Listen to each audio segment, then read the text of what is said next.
Have you ever wondered where Muslims face the harshest oppression in the world?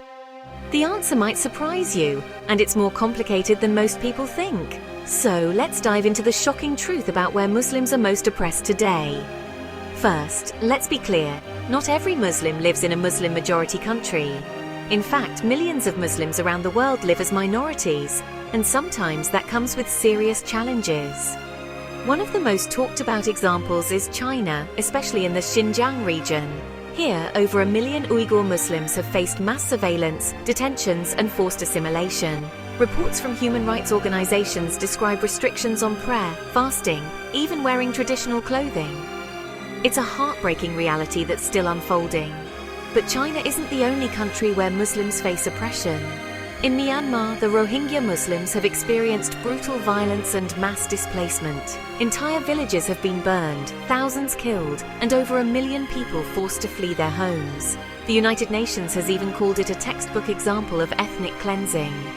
In India, home to over 200 million Muslims, discrimination and violence have become more common in recent years. Laws around citizenship, restrictions on religious practice, and mob attacks have created an atmosphere of fear for many Muslim communities.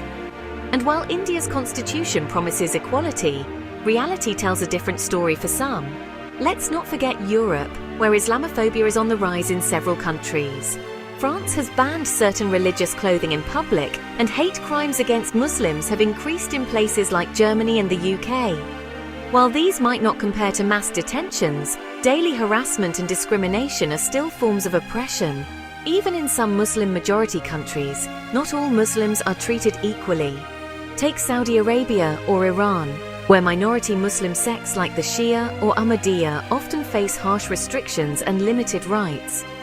Oppression can come from both outside and inside the community.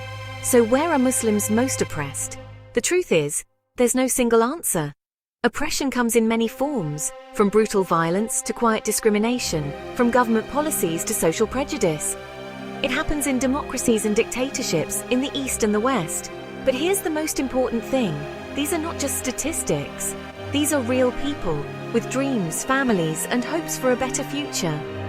It's easy to feel powerless, but awareness is the first step toward change. If you care about justice, don't look away. Speak up, share the stories, and remember, no one deserves to be oppressed for their faith. Thanks for watching.